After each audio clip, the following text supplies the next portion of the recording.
The grand cathedral stood silent in the morning light, its ancient stones holding centuries of prayers and secrets. Father Benedict walked through the sacred space with measured steps, his red vestments flowing behind him like rivers of crimson. He had served this church for 20 years. Every candle, every statue, every corner knew his presence, but something was about to happen that would change everything. Before we continue with this incredible story, please subscribe to our channel, hit that like button right now and comment below with your city or country so we know where you're watching from. A beggar approached the altar that morning, his weathered face telling stories of hardship and survival, his clothes worn thin by time and the elements, his hands trembling as he reached out. The priest saw him but turned away. There were rules, there were protocols, there were boundaries. The church was a sacred space, not a shelter for the homeless, or so Father Benedict believed in that moment. What happened next would shake the very foundations of his faith. The Virgin Mary statue seemed to watch everything, her gentle eyes holding an ancient wisdom, her outstretched arms frozen in eternal compassion. And in minutes, the impossible would unfold. Stay with us as we reveal what happened in that holy place.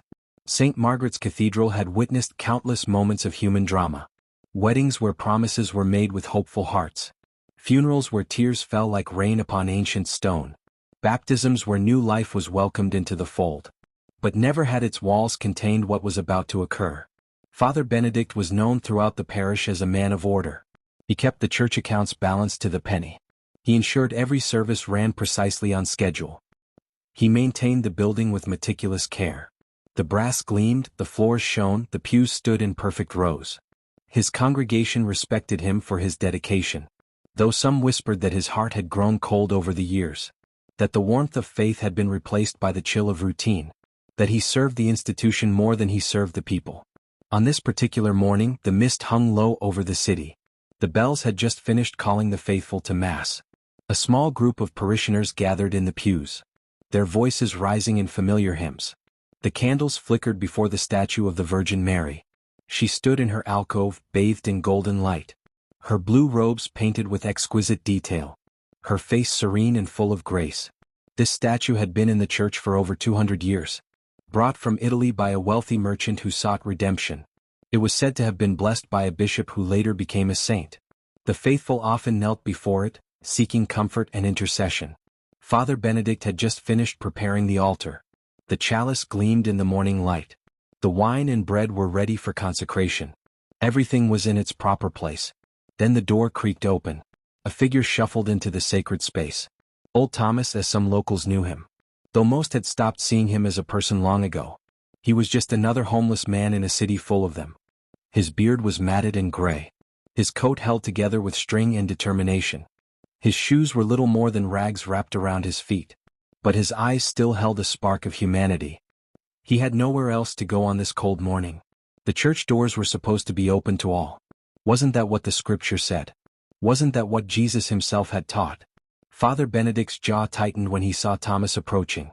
Not again, he thought with rising irritation. This was the third time this month. The man never seemed to understand boundaries. Thomas moved slowly down the center aisle, his footsteps echoing in the vast space. The parishioners turned to look. Some with pity, some with discomfort, some with barely concealed disgust.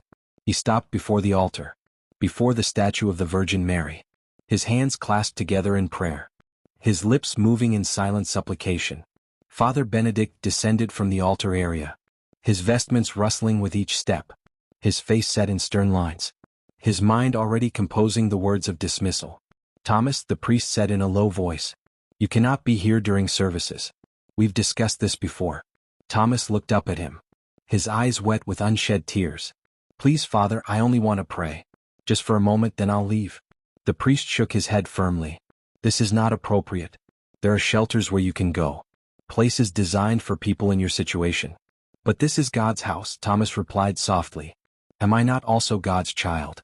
Father Benedict felt a flush of anger rise in his chest. "Don't presume to lecture me about theology. I have devoted my life to serving this church. You need to leave now before I call someone to escort you out." The other parishioners watched in uncomfortable silence. Mrs. Henderson clutched her prayer book tighter. Young Michael looked confused, remembering Sunday school lessons about helping the poor. Mr. Davies nodded in approval at the priest's firm stance. Thomas stood there for a long moment, his hands still clasped in prayer position, his eyes moving from the priest to the statue of Mary, then back to the priest again. "I'm not asking for money," he said quietly. "I'm not asking for food. I just want to pray before the Blessed Mother. She's always given me comfort. Father Benedict's patience snapped completely. You are disrupting a sacred service. You smell of the streets. You are making our congregation uncomfortable. I am asking you one final time to leave, or I will have no choice but to involve the authorities. Thomas's shoulders sagged. The light seemed to dim in his eyes. He took one last look at the Virgin Mary statue, then turned to shuffle toward the door. But as he passed the statue, something extraordinary happened. The temperature in the church suddenly dropped. Not gradually but all at once. Breath became visible in the air. The candles flickered wildly though there was no wind. Mrs. Henderson gasped. Young Michael grabbed his mother's hand. Mr. Davies sat up straighter, his eyes wide. Father Benedict felt ice run down his spine. What was happening? The light around the Virgin Mary statue began to change. It intensified, growing brighter and warmer. A golden glow that seemed to come from within the statue itself. The paint on her robes appeared to shimmer. Her face, which had been frozen in carved serenity for 2 centuries, seemed to shift. Thomas had stopped walking. He stood frozen in the aisle, staring back at the statue with wonder and fear. The priest could only watch, his heart pounding in his chest, his hands trembling at his sides. Every rational thought telling him this couldn't be happening. The statue's eyes moved. Not dramatically, not obviously, but unmistakably. They shifted from their forward gaze to look directly at Father Benedict. The priest stumbled backward, his mouth open in shock. This was impossible. Statues didn't move. There had to be a rational explanation. A trick of the light. A hallucination brought on by stress. But everyone in the church was seeing the same thing. The Virgin Mary's expression changed.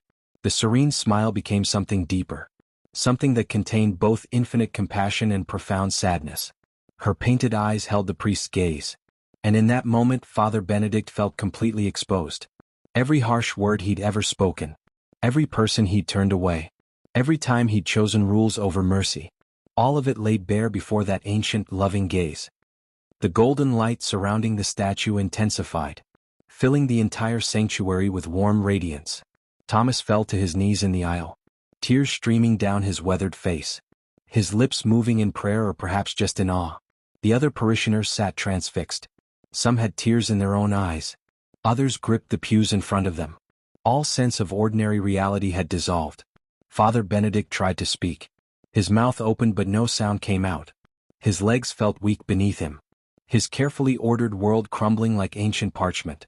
The statue remained still again. But her gaze continued to hold his. And now he began to see. Images flooded his mind. Not with words but with pure understanding. He saw himself as he had been 20 years ago. A young priest filled with passion and purpose. Eyes bright with the desire to serve. Heart open to all who came seeking comfort. He had spent hours with the suffering. Sat beside hospital beds deep into the night. Brought food to the hungry without judgment. Listened to confessions with compassion rather than condemnation. What had happened to that young man? When had service become routine? When had compassion become inconvenience? When had the rules become more important than the people they were meant to serve? The vision shifted. He saw Thomas not as a beggar, not as an inconvenience, but as a human being with a story. A life that had once been different. Thomas had been a carpenter. A good one with skilled hands and an honest heart. He had a wife who died of cancer. 2 children who grew up and moved away. Grief and medical bills had taken his home. Depression had taken his will to fight. Alcohol had taken the rest. But through it all, through years of sleeping rough and scraping by, he had never lost his faith. The Virgin Mary had been his mother's devotion. And so she had become his. A connection to better days. A reminder that he was still a child of God. No matter where he slept at night. Father Benedict saw all of this in an instant. The pride and shame, the loss and longing. The humanity that he had refused to see. The vision expanded further. He saw every person he had turned away from the church. Every plea for help he had denied. Every moment he had chosen order over mercy. And he saw how each refusal had diminished him. How each closed door had shut out a piece of his own soul. How serving the institution had led him to forget why the institution existed. The church was not the building. It was not the rules or the schedules or the perfectly polished brass. It was the people. It was the gathering of broken souls seeking light. It was the community of the wounded trying to heal together. It was love made manifest in stone and prayer and service. The golden light began to fade. The Virgin Mary's eyes returned to their original position. The temperature slowly returned to normal. The candles steadied in their holders. But nothing would ever be the same. Father Benedict fell to his knees. Right there in his red vestments before the altar. Tears flowing freely down his face. His hands clasped not in formal prayer but in desperate supplication. "I'm sorry," he whispered. "Oh God, I'm so sorry. Forgive me." Thomas remained on his knees in the aisle. His face wet with tears but now also glowing with something like joy. The parishioners slowly emerged from their shock. Mrs. Henderson was crying. Young Michael looked at his mother with questions in his eyes. Mr. Davies sat very still, his face pale. The priest rose shakily to his feet. He walked over to Thomas. His legs still unsteady. His heart hammering in his chest. The old beggar looked up at him with no resentment. No anger at how he'd been treated. Just a simple, pure faith shining in his eyes. Father Benedict reached down. He took Thomas's rough, weathered hands in his own. "Please," the priest said, his voice breaking. "Please forgive me. I was wrong. So terribly wrong." Thomas smiled. It was a smile that had seen too much hardship to be bitter. A smile that understood forgiveness because it knew how much it needed it too. "It's already forgotten, Father," Thomas said softly. "We're all just trying to find our way." The priest helped the old man to his feet. Then did something he had never done in 20 years of service. He embraced the homeless man. Right there in the sanctuary. In front of the congregation. In his pristine red vestments. He held Thomas close. This man who smelled of the streets. This man he had tried to cast out.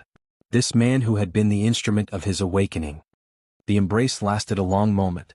When they finally separated, Father Benedict kept his hand on Thomas's shoulder. "Come," he said gently. "Please stay for the Mass. Sit wherever you'd like. Actually," he added, looking around at the gathering, "I think I need to say something." The priest guided Thomas to a seat in the front pew. Then returned to stand before the altar. Before the statue of the Virgin Mary who had shown him the truth. He looked at his small congregation. These people who had witnessed a miracle. Or perhaps they had witnessed something even more important. The breaking open of a hardened heart. "My friends," Father Benedict began. His voice rough with emotion. "What we have seen this morning, I cannot fully explain. But I know what it means. For years I have served this church. I have maintained its beauty. I have preserved its traditions. I have kept everything in perfect order. But in doing so, I forgot the most important thing. I forgot why we're here. We're not here to keep the brass polished. We're not here to ensure the services run on time. We're not here to maintain respectability. We're here because Jesus said to love one another. We're here because the gospel tells us to welcome the stranger. We're here because faith without works is dead. And I have let my works become empty ritual." Mrs. Henderson nodded slowly. Young Michael's mother squeezed his hand. Even Mr. Davies looked thoughtful. The priest continued. "This man, Thomas, came to us seeking only to pray. Not money, not food, just a moment in God's presence. And I turned him away. I was more concerned with appearances than with compassion. More worried about inconvenience than about kindness. I have sinned," Father Benedict said clearly. "Not by breaking some minor rule. But by breaking the greatest commandment. To love my neighbor as myself." The congregation sat in profound silence. This was not the careful, measured homily they were used to. This was something raw and real. Something that made them examine their own hearts. "I am going to change," the priest said firmly. "This church is going to change. From this day forward, these doors are truly open to all. The hungry will be fed here. The cold will find warmth here. The lost will find welcome here. No one will be turned away because they don't meet our standards of respectability. Because Christ himself came as a poor man. Born in a stable, died on a cross. Welcomed by sinners and outcasts. If we claim to follow him, we must do the same." He looked at Thomas. "And I want to apologize publicly. Not just to you, Thomas. But to everyone I've turned away. Everyone I've judged. Everyone I've failed. Please forgive me." Thomas stood up. His old frame straightening with dignity. "You're a good man, Father. You just forgot for a while. We all forget sometimes. That's why we need reminding. That's why we need each other." The priest nodded, unable to speak for a moment. Then he looked at the statue of the Virgin Mary. "Thank you," he whispered. The service that followed was unlike any other in St. Margaret's history. Father Benedict's homily was about the beggar Lazarus and the rich man. About how Christ said whatever we do to the least of these, we do to him. About how judgment and mercy, rules and grace, must always be balanced by love. When it came time for communion, Thomas approached with the others. The priest placed the host in his weathered hands with reverence. "The body of Christ," he said, and meant it with every fiber of his being. After the service, Father Benedict didn't rush to disrobe and retreat to his office as usual. Instead, he stood by the door, shaking hands with each person who left, really seeing them, perhaps for the first time. Mrs. Henderson hugged him. "I've been waiting years to see this," she whispered. "Welcome back, Father." Young Michael looked up at him. Did the Virgin Mary really move? The priest knelt down to the boy's level.